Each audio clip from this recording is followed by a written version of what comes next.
make sure to give my dad a 5-star review. Make sure to like and subscribe to his YouTube. Thank you for listening and enjoy the show. We have both at the legislative, we'll say legal area, right? They want to overturn Obergefell, which, legalized gay marriage, and return us to a state where that was not accepted. And then also, Turning Point has taken action against certain people and tried to target certain people, so people who are gay or gay marriage people, to make them feel that they should not participate in our culture. They want to silence those voices. So it is both a legal legislative action, but it is also a broader cultural action to only have that Christian consensus at play. Hey, welcome back, Faithful Politics listeners and watchers. I am your political host, Will Wright, and I'm joined by your faithful host, Pastor Josh Bertram. How's it going, Josh? Doing well. Thanks, Will. And today we have with us Dr. Matthew Boedy. He is a professor of rhetoric and composition at the University of North Georgia and a leading voice analyzing the intersection of religion, politics, and extremism in America. He's got a book that's coming out, The Seven Mountains Mandate, Exposing the Dangerous Plan to Christianize America and Destroy Democracy. Boedy also uncovers how a fringe but growing theological movement seeks to gain control over key areas of cultural influence to establish a Christian theocracy in the U.S. And this audience is no stranger to the Seven Mountain Mandate, and we're just so glad to have you on the show. Thanks for being here. Thanks for inviting me. I'm happy to talk about it. I do have to ask, is there a requirement for all people that study the Seven Mountains Mandate to be called Matthew? There might be. I have, if you count my extended family, I have 7 Matthews. I'm the first number 1. So, is a common name, but some people spell it with 1 T, but they're just wrong. Do you all have a favorite gospel? I prefer John, but that's just really. I would have thought Matthew. Dang. No, the logos thing, man, with the red. Got it. Come on, somebody. Yeah. So why did you write a book about the Seven Mountain Mandate? Now, give us kind of the backstory. I started writing about the subject of the book, Charlie Kirk and Turning Point USA, back in 2018. And when he converted, if you will, to Christian nationalism, I recognized it right away, his language that he was using and what he was talking about, because I've grown up hearing that in different ways. So when he talked about the 7 areas of cultural influence, I looked, wait a minute, I've heard that before. So the Seven Mountains thing was sort of a bigger theme to his organization, and he's pushed that. And so writing about Charlie Kirk and then pushing the Christian nationalism, that just fell right into my lane.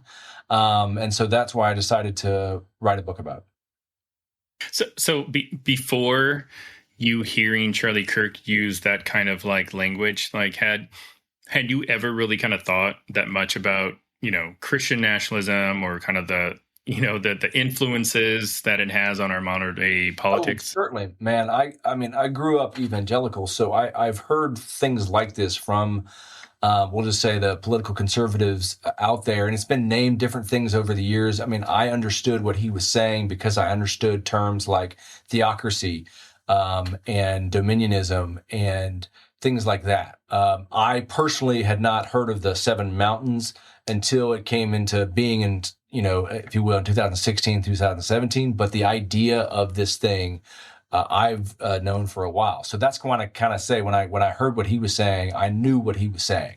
I knew where it was coming from. So I have a long history with it.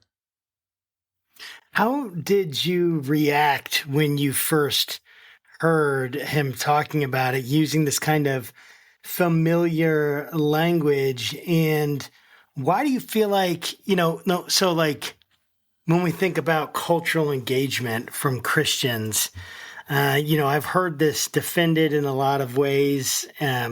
People are overreacting. It's really about, Christian influence in the sense that, people are going to they're going to share Christ with others. They're going to get into these different areas and basically be salt, like leaven, right? Working through the dough and being underground, sharing faith.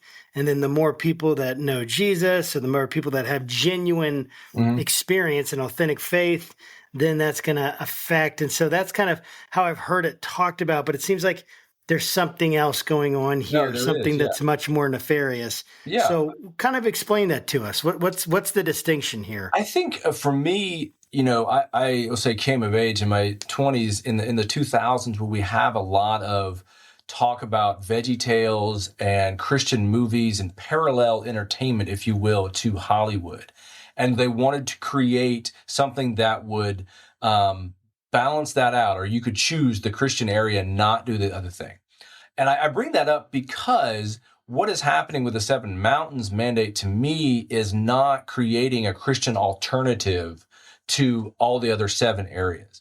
It is about taking back those 7 areas. So we think about influencing the culture, whether that's politically or religiously or media and entertainment.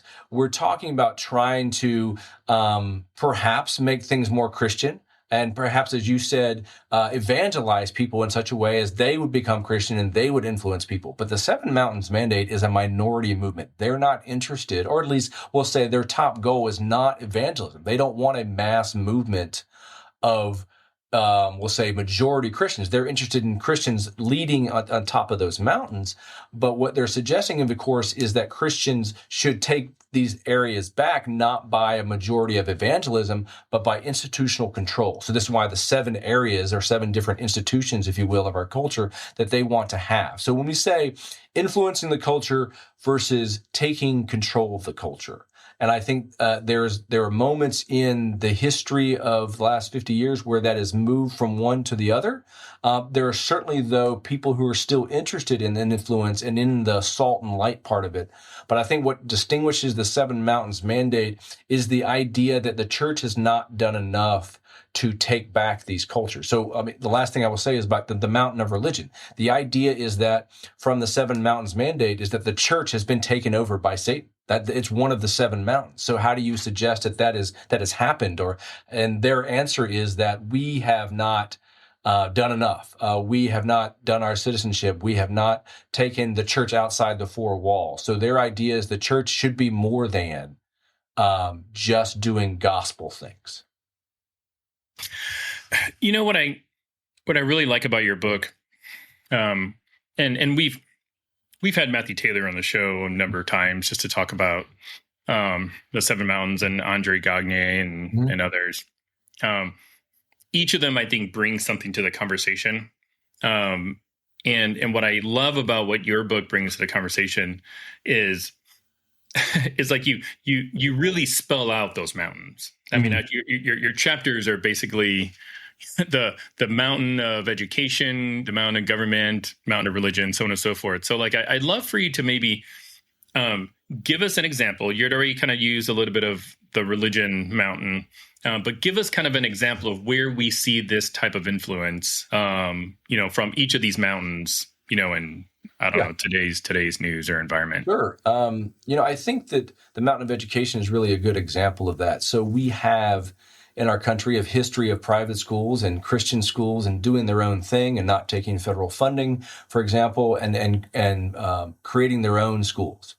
So, around the time that vouchers started becoming bigger, it was initially about allowing a few poor schools or students that weren't being served to take some money and go to private schools. But now the vouchers are allowing students who've never been to a public school, who've never set foot in there, who've never saw its badness, to take state money and go to vouchers. And I think that this is a 2-pronged attack on the mountain of education. One is to defund public schools, but then 2, you think, okay, they're just going to defund it, they're going to end it.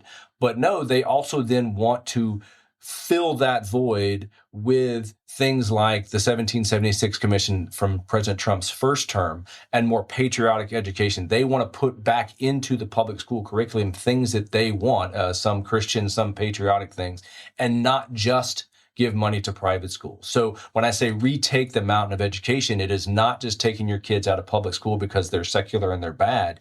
It is also going back in there and suggesting we need to remake them from the ground up. And vouchers are a huge part of that.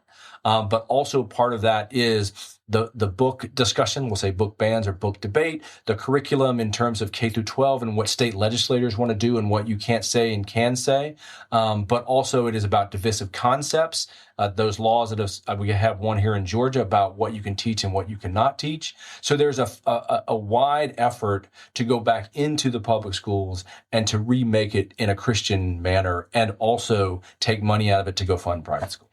Oh, and I'm curious on your thoughts about the Seven Mountain Mandate, because I mean, personally, I think the labeling of it is a little deceptive, because a mandate, like, to me, just sounds different than like a war plan or attack plan, if that's what we're calling it now. Like it's different because everything that you're saying, it's like, it's part of the plan, part of the, strategy, we're going to do vouchers, we're going to do this, we're going to do that. And it has a lot of remnants of like Project Blitz, like this, state by state, small laboratories of like, hey, let's see if we can, get 10 commandments on walls and license plates and stuff like that. So like, can you maybe just talk a little bit more about, is it like a mandate that all churches basically have to follow, or is it, something different? Like I was trying to explain it more like a battle plan. Like people are just, hey, they recognize what this is. Oh, we've got to conquer that one. So go ahead. Yeah, if you think about the early years of religious conservative action in politics, it was about influencing. And there were some titles of some books, like Bill Bright, the Campus Crusade guy. His book from the 80s is about spiritual war zones. And so we have this spiritual battle going on. And I think once we moved into, we'll say, Lance Wallnau version of the Seven Mountains, and he's the guy that came up with the metaphor, the spiritual warfare has been moved to spiritual victory. We can claim victory over these war zones. So when you think about mandate, it is a religious mandate from God, saying that the kingdom of God is here now. We just have to act on it. So the mandate is already there. It's already present. It's the thing that it is not about persuasion or influence or things like that. It is, of course, persuading Christians to act on it, but the mandate is already there. I think that makes the difference between, if you will, the Seven Mountains mandate today and previous versions of Christian nationalism before that. That some of the people, especially in the mountain of education, talk about retaking or claiming land or claiming territory. Like we should take them, we just have to take them. Or going to a school board and saying, I'm a Christian and you should pledge allegiance to God here. And if you don't, we're going to vote you out. That's sort of like, we already own this land, or we already own this territory, we already own this domain, we're just going to act upon it. I think that's the definition of the mandate. The idea that there are 7 areas that we should take back, and that God has told us to take them back because he wants to prepare America as a special nation. I think that is the idea. There are many different versions of America as a Christian nation throughout its history, both left and right. But this particular one suggests, of course, that we're both reclaiming our history and also suggesting that it is preparing a future that prepares America for Jesus' return. So the mandate is sort of a reading of different verses about the kingdom of God that is here now, and we just have to act upon it. So, I think about Jesus, the passage in Matthew 28 where Jesus says, all dominion in heaven and on earth is given to me. Mm-hmm. And so essentially, and I even preach this, I would hear this where it's like, hey, when you go out there to make disciples, you essentially have authority to make disciples. Now, what that means, that's up for debate, interpretation. Yeah. I mean, I used to kind of think of it as some kind of like spiritual, like, I don't know. I don't want to say hocus pocus because that's not what I thought of it as, but like, hey, you're going to make this claim. You're going to go out there in boldness, and then this is going to happen because of your faith, because of what you're doing. And you use, which again, I'd have to look at that passage again, because like when I'm thinking about Jesus' dominion as a pastor, I never thought this means that we should take everything over and force people to be Christians. But I get this sense like this idea of reclaiming something, the language that that is being used, like what historical assumptions and narratives are being drawn upon in that, and like is it biblical? Are they going to biblical passages? Or is it just, hey, here are some prophets, here's what they said, here's just where this came from? Like, what exactly are they reclaiming? Like, what's going on with that? Well, I think they're reclaiming the idea that colonial America, 1776, the founding of America, was a Christian founding.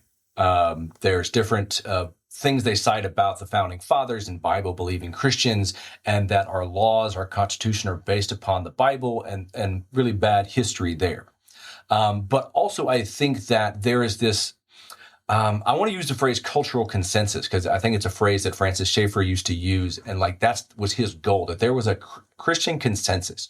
You're not necessarily forcing everybody to be Christian. You're not interested in discipleship or conversion, but you are interested in this, we'll say, overall consensus that we are a Christian nation, that our laws or culture and our institutions should reflect that. And so that could mean people in power making that so, but it does not mean a majority of the people in the nation are converted into Christianity. It certainly does not mean the same thing for other Christian religions. And I think so. It means taking us back to a history, but it also means, in some manners, seeing America as the prophets saw Israel in the Old Testament. And so one of the verses that Charlie Kirk quotes a lot is in Jeremiah, where he talks about the Israelites being exiled, and they were supposed to seek the prosperity of the place that they're in. I forget the chapter and verse, but it's in Jeremiah. He changes that to, we should demand the prosperity of the nation, and that when you seek the prosperity of the nation, your prosperity will go up. And he uses prosperity not so much in an economic sense there, but in a moral sense. So if you think about the idea of a nation, that America is a Christian nation, and I want to specifically add that it is not about, you mentioned the Matthew verse, right? The spiritual authority of Jesus to make disciples, that is focused on the individual, that you go out and convert individual people, perhaps at a mass event, but you convert individual people. The Seven Mountains Mandate is an institutional, national mandate. It is not about converting individual people to go influence. It is about taking over institutions. So the idea of nations or nationhood or nation boundaries and what makes a nation, is it a Christian nation? Are there Christian principles? That very much is what they're going after. The other thing I really enjoyed about your book, which is probably one of the first books I think I've read on Seven Mountain Mandate, Christian nationalism, adjacent type topics, that really kind of dug more into the TPUSA Charlie Cook connection. Mm-hmm. I can only imagine, it's based on your prior writings and expertise, but I'd love for you just to maybe unpack that a little bit more, because I found that just really, really fascinating. Well, if you don't know who Charlie Kirk is, he's the founder and president of Turning Point USA, which is described sometimes as a college group that he goes after college students and goes on campus and has these debate with them. And that's certainly true. It has expanded rapidly and widely since 2020 or 2019, which is around the time that he converted, I say, to Christian nationalism. He was not, in fact, into this, in fact, was against it through 2012 when he founded Turning Point USA as a high school student out of Illinois up to about 2018, 2019, and he met Pastor Rob McCoy. So to suggest that he is now a Christian nationalist and he's using Turning Point to further that goal means that he has made Turning Point into the indispensable group for the Seven Mountains. He's put his millions of dollars into those 7 areas. So we have the college thing. They have more high school chapters now than they have college chapters. So that is the mountain of education, obviously. He has Turning Point Action, which is their political endorsement rally. They support candidates there. So that's obviously the mountain of government. They have a Turning Point News called Frontlines, which is their mountain of media. They have Benny Johnson, who is their chief meme officer, about the mountain of entertainment. And Turning Point USA Faith, which is the most important, I think, for your audience, which is their outreach, if you want to call it that, to churches and congregations and to pastors. And it's particularly to pastors. I went to a Turning Point USA Faith Pastor Summit 2 weeks ago here in Gainesville at a mega church called Free Chapel, led by Jensen Franklin, which is one of Trump's early evangelical advisories board members. And so that Turning Point Faith is about taking the politics back into the church. And one of their mottos that they repeated at that summit was, it's not political, it's biblical. And they very much don't want to make it a political thing. They want to say it's a Bible thing. And they talk about different issues that apply there, but they really want to connect with pastors and their congregants. And they have, if you think about Turning Point USA and the campus chapters that they have, like I said, they have many across the America. They have these same type of chapters in churches. So Turning Point USA is not just a college organization. It is not just Charlie Kirk on campus debating liberal students. It has grown into, I don't know what the price tag is, but Turning Point USA itself is $100 million, and Turning Point Action is different. But they have money to burn, and they've been burning it in all 7 of these mountains. That's pretty wild, and I'm curious if at some of these events, because we did interview a guy that he said he was BFFs with, Charlie Kirk, Bryce Eddy, and nice enough guy. Disagreed on a ton of stuff, but like he was kind of giving us sort of the insight of this TP USA Action thing they had shortly after he attended, and I'm curious, like, so they don't say it's political, it's biblical, which sounds a lot like what I've heard in other sermons and other folks that were like, I'm not going to tell you who to vote for. Right. But, like you should vote for the pro-life, pro-gun, pro-whatever, issue. Yeah. And then, of course, it's going to be like the Republican, right? There's only one person that fits that. Yeah. So like, is there other ways that they kind of use, subtle or clever language? Because I mean, I don't even know why they do this, because I'm sure just don't even like care, and they haven't really prosecuted a Johnson Amendment case in who knows how long. Right. So, yeah. So I'd love for you just maybe just unpack a little bit more about how folks were receiving that. You said it was at a church. Yeah. Probably with a bunch the of church that they were at, Free Chapel's a charismatic. Jensen Franklin is in that regard. And so he's Charlie Kirk and Turning Point have been focusing their attention on that segment of Christianity. So they do have a lot of people in that area. And I think that one of the things they try to do is ignore the things that divide them. So they don't necessarily talk about end times and people that disagree on post-millennial versus premillennial. And they also want to talk about issues that unite them. So Lucas Miles is a pastor from Indiana. He is now the head of Turning Point USA Faith. And in his spiel, if you will, at the event that I went to, he had people recite the Apostles' Creed. Which you think that happens every day in churches. And yet, while after that, he talked about different political issues that people who unite around the Apostles' Creed should also unite around. So when I say that they want churches to do more than the gospel, they're not just adding to the gospel, if you will, and adding to evangelism. They're suggesting the gospel includes all these other issues.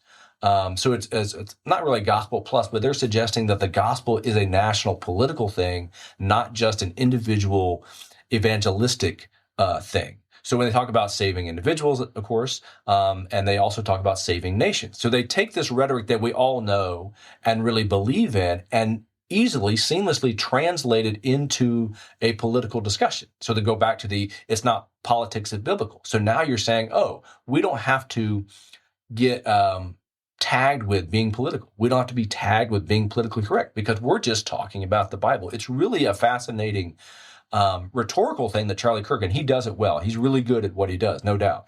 And so I went to this event, the Pastor Summit. So the first night they had the house worship band at Free Chapel and they were singing worship songs, and he comes out to talk and give his idea. And so it was just a seamless transition between worshiping God, talking about sin and righteousness and praising things that he does, to talking specifically about things that are wrong in America and how Christians should stand up and fix those things. Who led worship? Just curious. The seamless thing was just amazing to me. And then, of course, the next couple of days had different speakers. They talked about digital media and they talked about religious broadcasting, all the different areas that we've laid out here. And each night started with a worship service, a worship song. Yeah. Who led worship? The Do house you remember? chapel. I mean, they Gotcha. have well, I don't know, 12 campuses now, but the house band at Free I Chapel. thought you were going to say Sean Fuchs or something like that. Oh, well, no, he's done Turning Point USA events. He travels around, but I mean, Free Chapel has their own thing.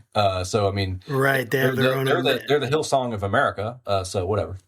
There you go. Yeah. So the Seven Mountain Mandate, right? It seems like it's intersecting and interacting, right, with all these secular movements, maybe even populist political trends.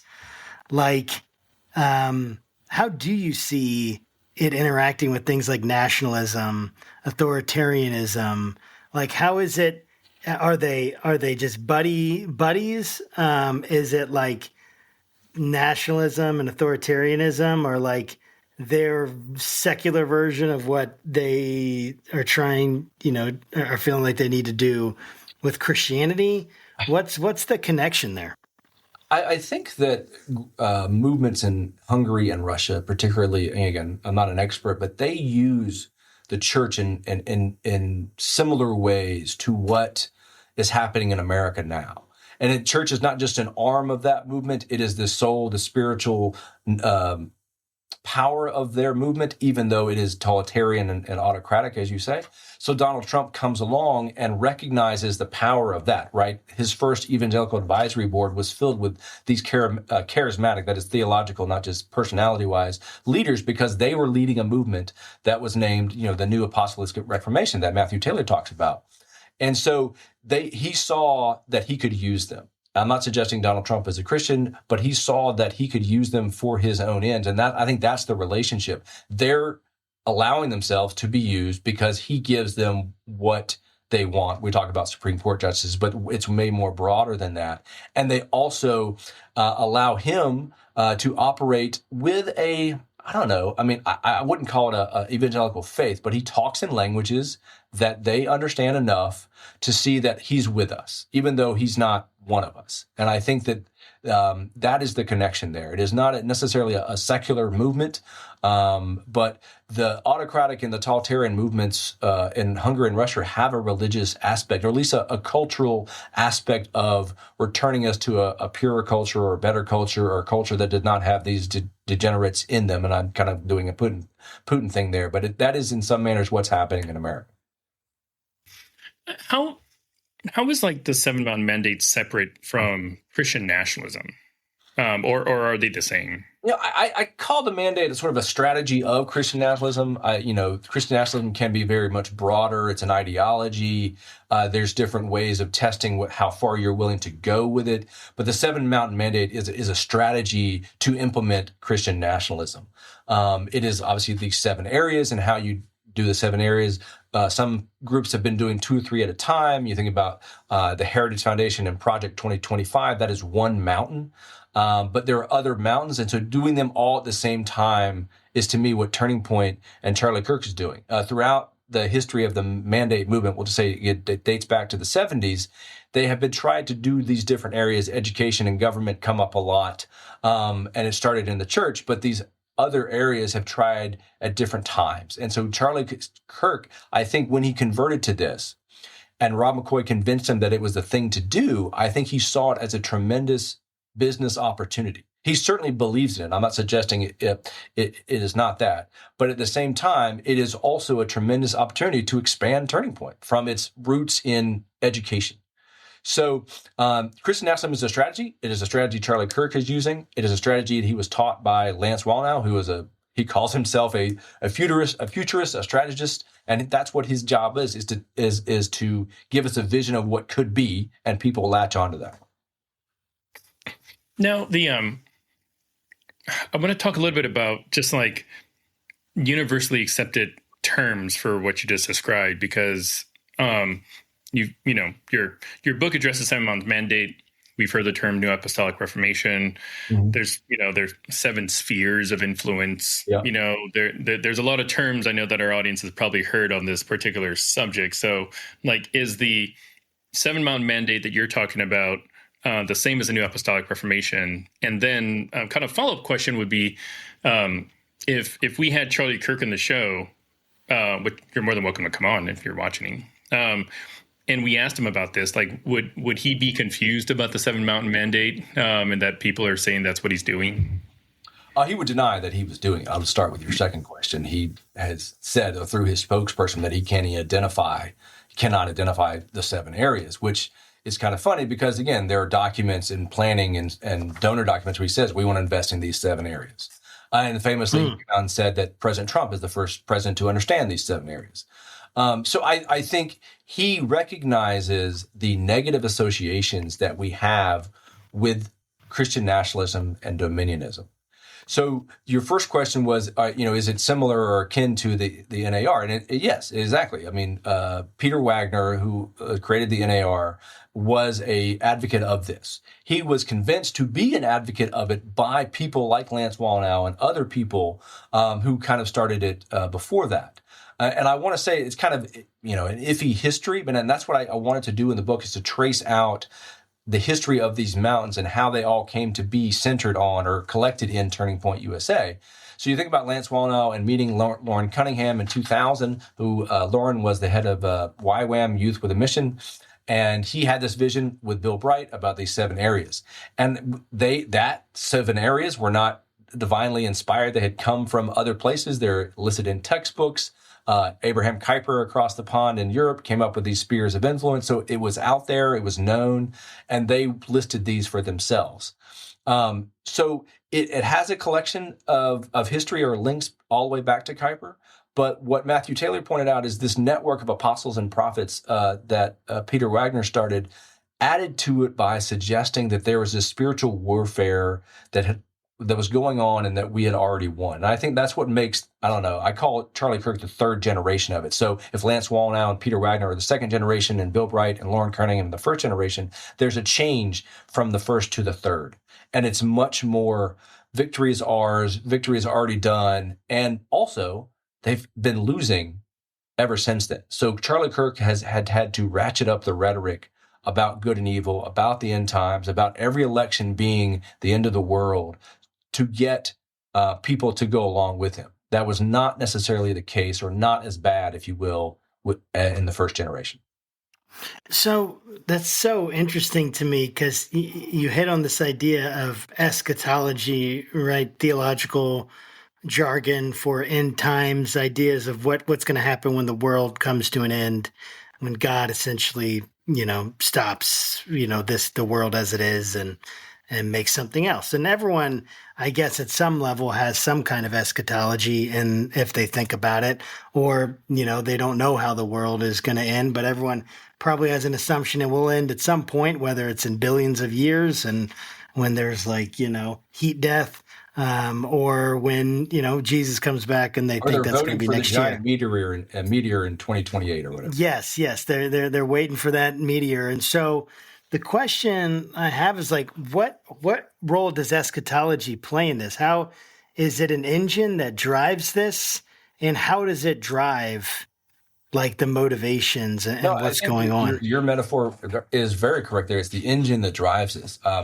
So, I said I grew up evangelical. I every now and then caught Jack Van Ippy on TV. Are you familiar with Jack Van Ippy? Goes on TV, quotes the Bible a lot. He says, this is the end times. These are events that are happening in Revelations. They're happening now. And his wife's right next to him. And she's saying, oh, my God, you're so correct. And Jack Van Ippy he died, premillennial, dispensationalist. This is the end of the world. And we know it's coming and we know it's here. And therefore, we should evangelize people.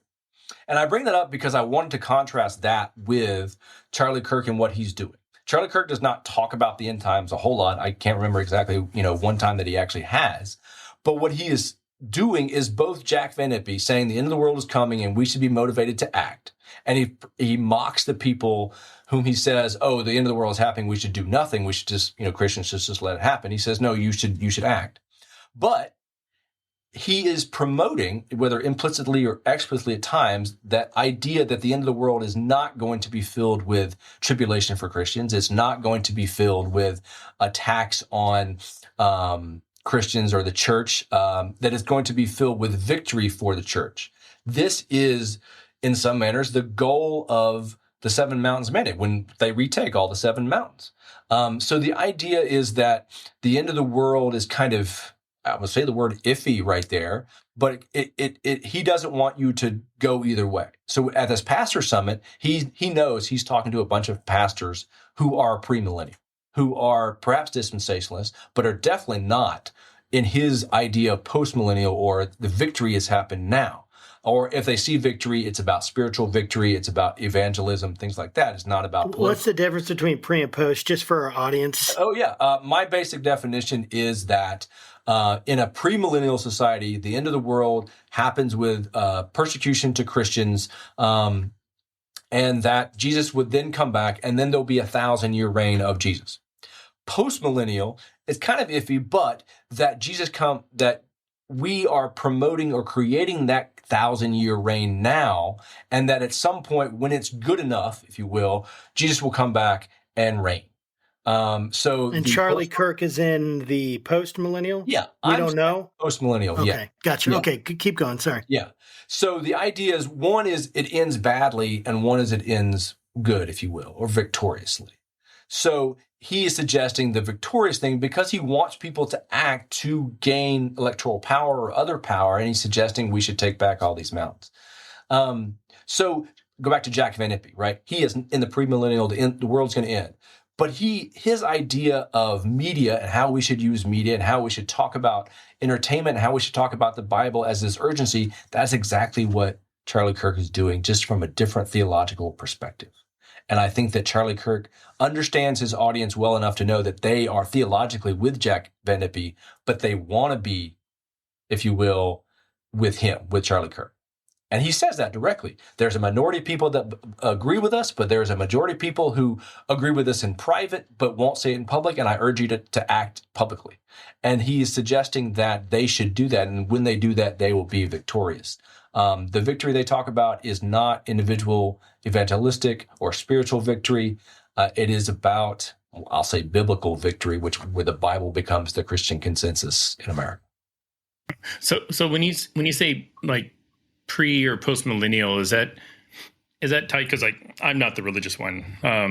Is that tied to like the rapture? Yeah, right. So we think about the rapture as the moment where Christians are taken from the earth, right? Where there's no longer any of us here. And we think about the Left Behind movies, where people are left behind and they have to see the fallout, the destruction, all things like that. That is a premillennial idea of the end of the world. In postmillennialism, there is no rapture. There's no taking away. There is a sudden, perhaps, or slow-moving victory where the Christians become the ruler, or the kingdom of God now appears both spiritually and physically on earth, and that's when Jesus will come back. Charlie Kirk is obviously not the first person to believe that. It had some legs or some roots in the social gospel, which Charlie Kirk is against. It has some legs in the history of America. At the same time, there is this, if you will, fundamentalist line about premillennial dispensationalism, and having some idea of what those two things are. I don't think a lot of people teach or read about dispensationalism anymore, but they have this idea, as you just said, there's a rapture and it happens. And of course, the Left Behind movies made it all that popular. Yeah, I thank you for clarifying, because it's really important. Because I've got, let me see, I've got this book here. It's called How to Profit from the Coming Rapture, and I need to know exactly. Big money. Yeah. Yes. I need to adjust my business strategy, if they're doing something different now. So I am curious, though, about so at this summit, tons of pastors, faith leaders. What was your sense about their acceptance to what was being said? And they were aiming, they were clapping, they were rallying. I mean, pastors can be a little not visually showing emotion, but they're wise. I heard a bunch of female voices going amen a lot. No, that you don't go to these things unless you already agree with them. Which is sort of he wants to expand his market, expand the people, but at the same time, the people they invited obviously had some attraction to it already. Do you think a lot of the faith leaders or pastors that you spoke to would understand what the Seven Mountain Mandate is? I wouldn't think so. I mean, I do think it's out there, and I think there's polling on people that believe in it. It certainly has roots in the charismatics. It has made entrance, if you will, into the Southern Baptist Convention. There are people in it that believe it, but it's certainly a minority movement in the Southern Baptists. Outside of those two groups, no, I would not suggest that it is well known, which is one of the reasons for writing the book, is that I don't think people understand who Charlie Kirk is, but also I don't think they understand this broader strategy, that we say is fringe, but at the same time, there's someone who is appearing nightly on Fox News who is espousing it. It is not just unknown charismatic leaders.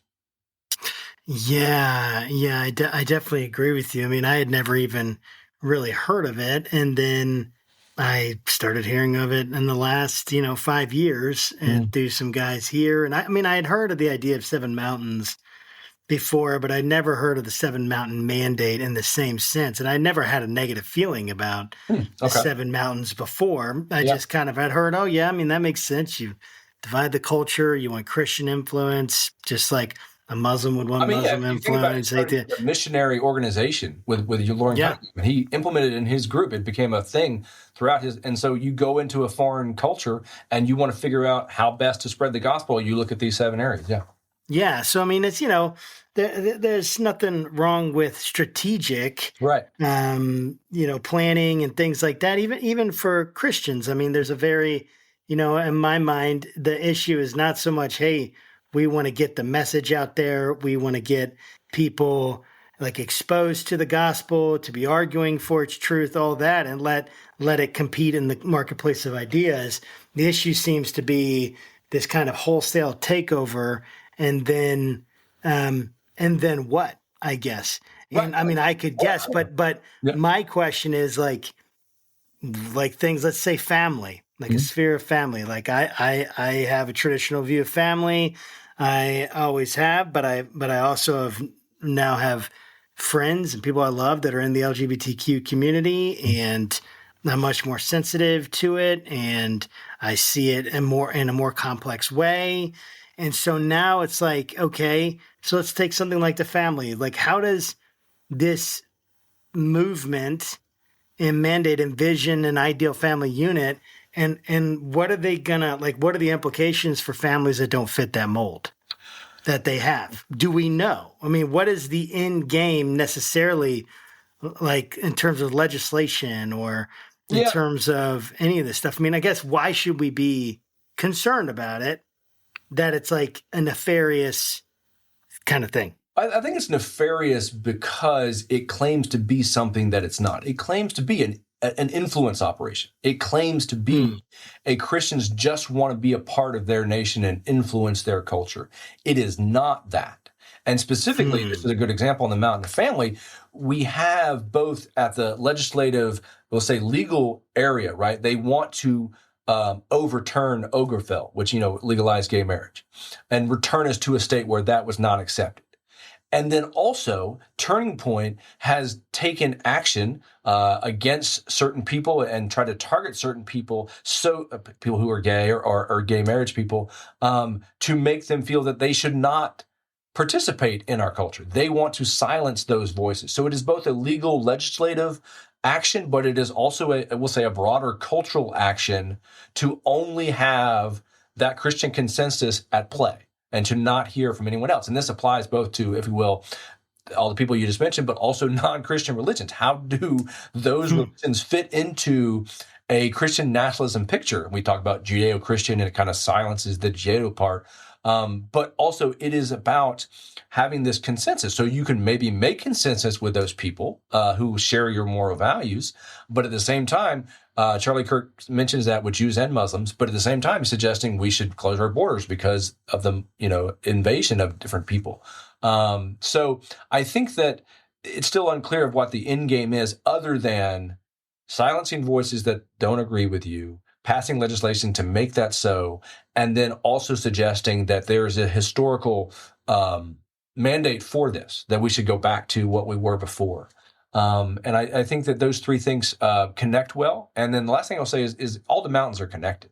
So obviously the mountain of government influences the mountain family. And they will say the mountain of religion is the most important because you're trying to convince Christians to be in the other mountains.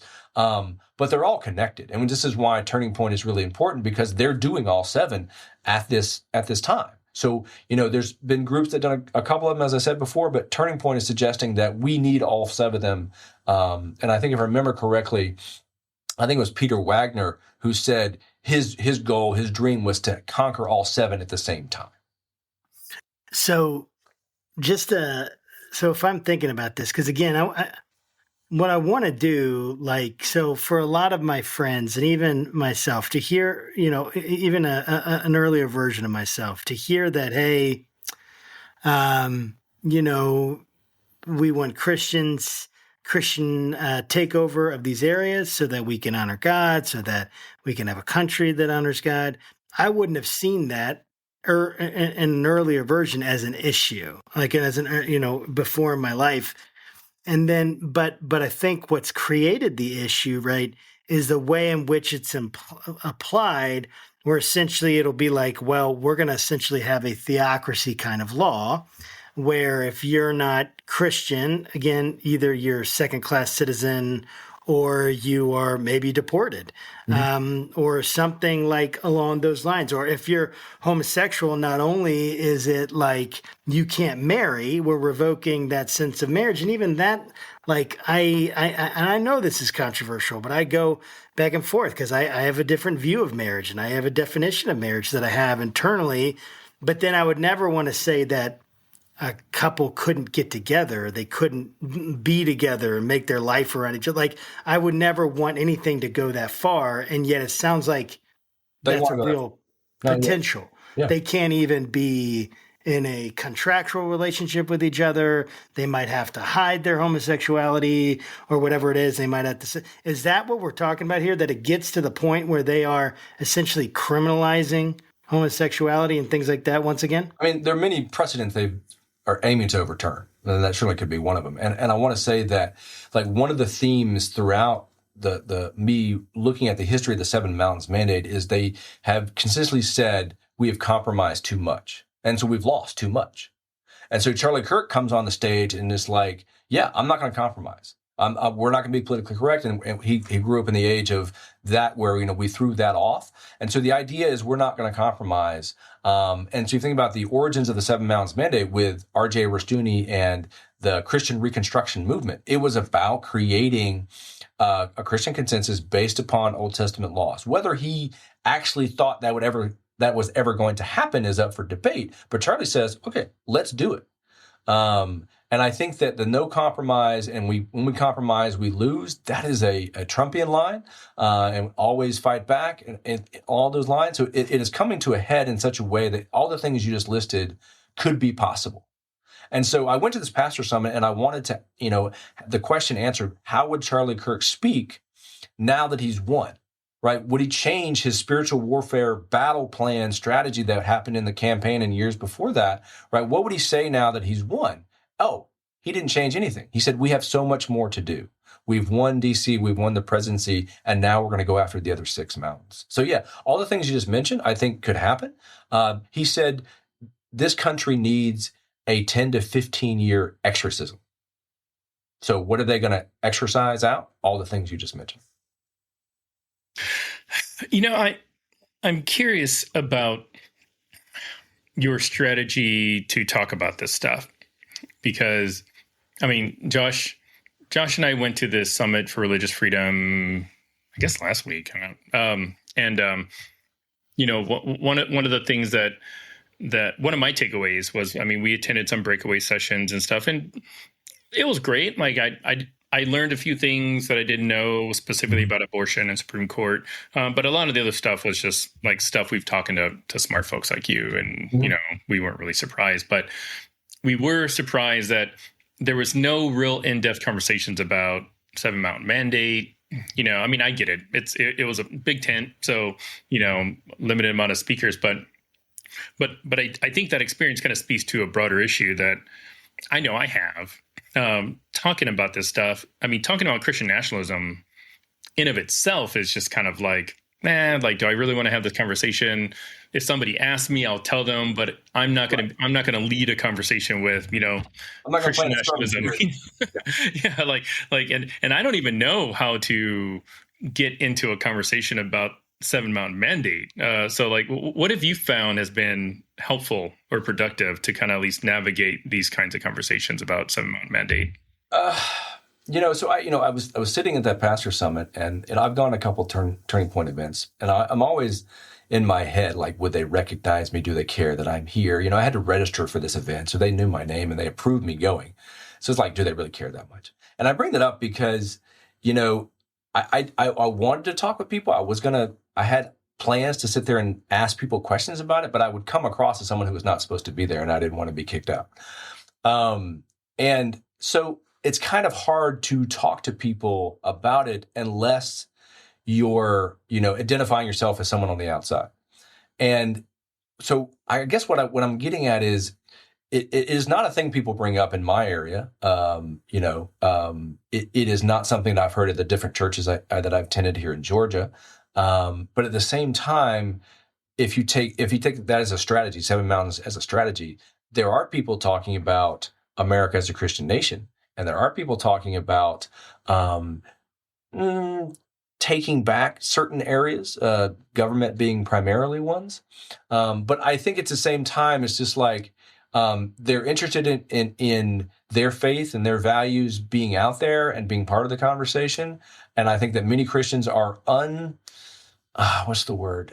about where to go. Just as you said, I'm not sure how far they want to take it or how far other people are willing to take it. And I think many of them are pushed away by groups by Turning Point.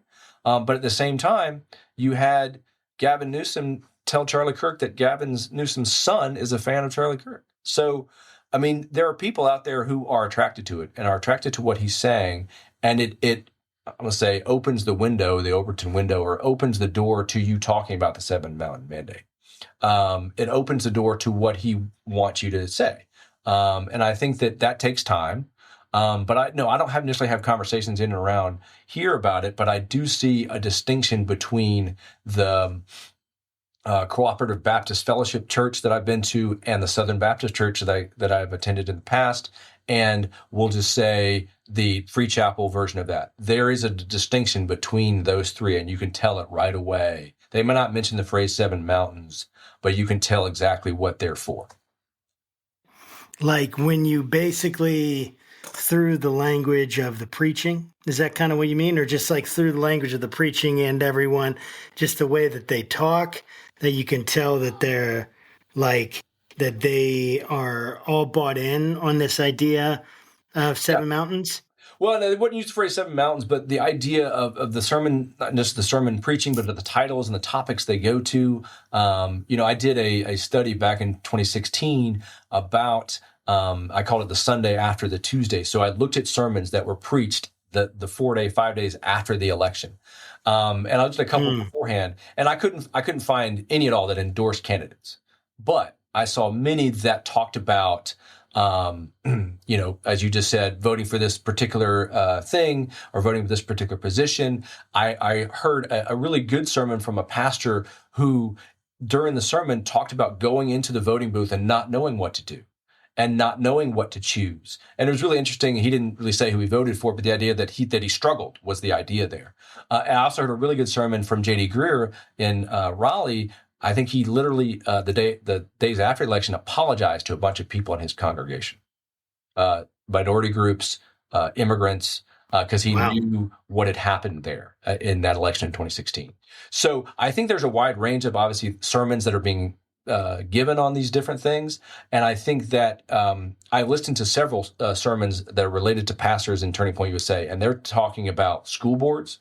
They're talking about American history. They'll bring in David Barton. They're talking about citizenship training. They do that a lot. So if you see those particular things, you know what church you're in. That makes sense. What advice do you have for conservative pastors? I mean, I consider myself a conservative. I mean, I know because I didn't vote for Donald Trump and because I have compassion on LGBTQ people that I'm sure that to many people I'm awoke and straight from the pit of hell.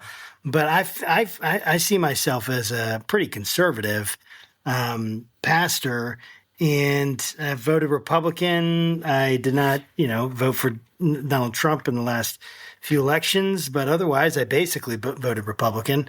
And like for my Congress members and senators and stuff like that, and governor.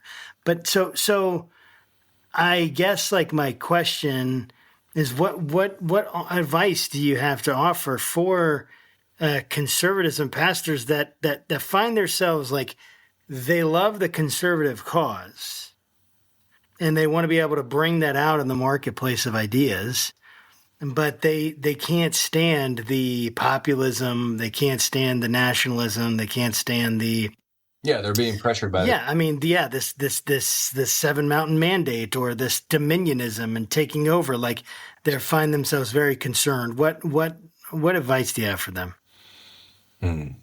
I struggle with that myself because, you could double down on the weakness of Christianity. You could double down on serving the poor, and you can mention immigrants every now and then. And I think that would go over well with many people, and to continue to do that. But I think because of the things you just mentioned, if you will, pressure from congregates or the idea that you have connections with this group, you just don't like other parts of the group, is that you have to then separate yourself from it. And so I think, we might use the phrase different way of doing politics, but that isn't what the church is supposed to be. So we could talk about that. I think I read, Michael Ware books a couple of times, and he talks about, de-escalating the importance of politics, not just in the church, but in America. Like Turning Point is interested in making every political election a national referendum on it and in the candidate. So de-escalating that. And I think, somebody mentioned this in terms of Easter the other day. It was like, obviously there's the weakness and the death and the cross, but there's also the life thing. And so one of the things I would say is that if you want to build life-giving stuff, if you want to leave a legacy, if you want to sustain stuff, this movement is not going to do that. They're not going to be monuments and statues 100 years from now, just as we have, church origin stones, built here in 1836. If you want to build something that is going to sustain life longer than the next election, Christianity is where it's at. It's not the populism or the nationalism that you said. And, that does end with, let the chips fall where they may nationally. I don't know if, that would go over well. But it's the idea that you got to find something, a positive declaration for Christianity. I don't know if the weakness of Christianity gets you there because we live in a society where that is not held up high. But if you want to talk about life-giving or sustaining life or legacy, I sort of go there because I think that some people who are, and it's going to stereotype, the grandfathers who are in the MAGA movement, if they want to get out of it, then that's what they're going to think about. Yeah, they're going to have to think about legacy. It's just, what I hear you saying is you're contextualizing to what people are what's going to be effective from them to hear. Yeah. And ultimately, right, the way of Jesus is a way of sacrifice and it's a way that he chose intentionally to live a life of surrender to the will of God and of sacrifice and loving the people that were marginalized. And I think that we are going to have to do a lot of hard work as a church. And I don't know how prepared we are for that. Michael, what gives you hope? Not Michael, Matthew, sorry. What gives you hope? You said Michael Ware, and then that was in my head. No. Because we actually interviewed him. Oh, right, yeah. But what gives you hope moving forward? Somebody asked me that question too, and I sighed. I can't think of anything. I do think that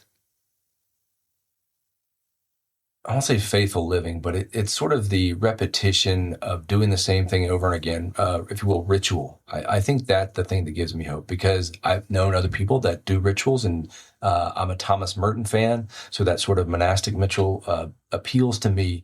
But it's that doing those things again and again without the burden of effectiveness or success. I mean, we mentioned effective rhetoric, but we also should say those things because we should say those things, not necessarily because they're effective. And I think that doing the same thing again and again, because it matters, doing religious rituals, doing things like that, that is what, people build hope on. And hope is built on something. It's not just a feeling. Yeah, I like that.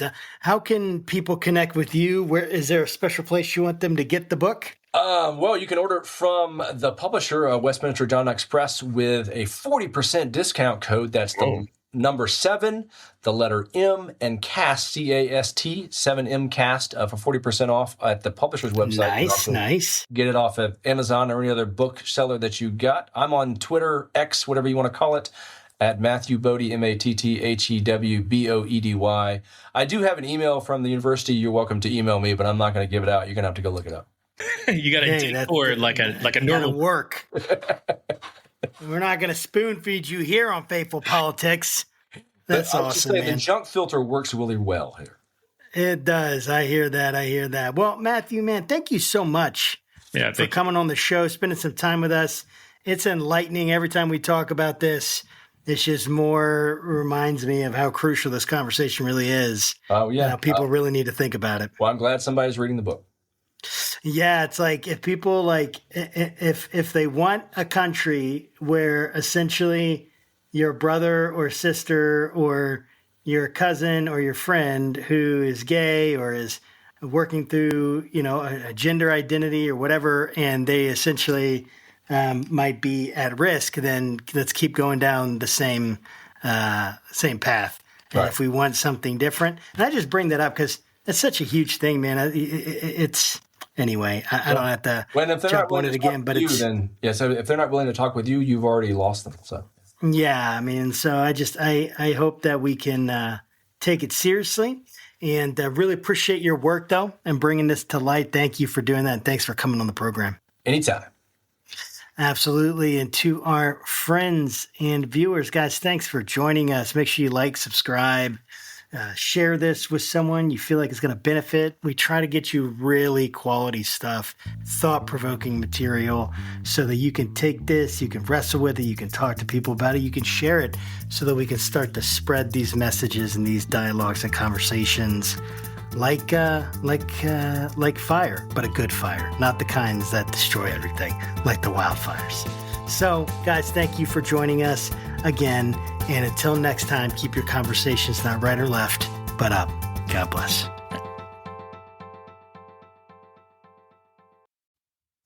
Hey there, Josh Bertram here, faithful host of the Faithful Politics Podcast.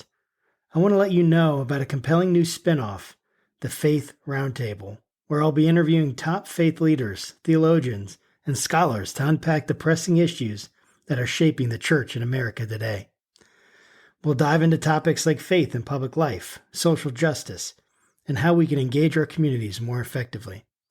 Make sure you don't miss any of our enlightening conversations by subscribing to it on our YouTube channel. Join me at the Faith Roundtable, where deep discussion meets thoughtful insight.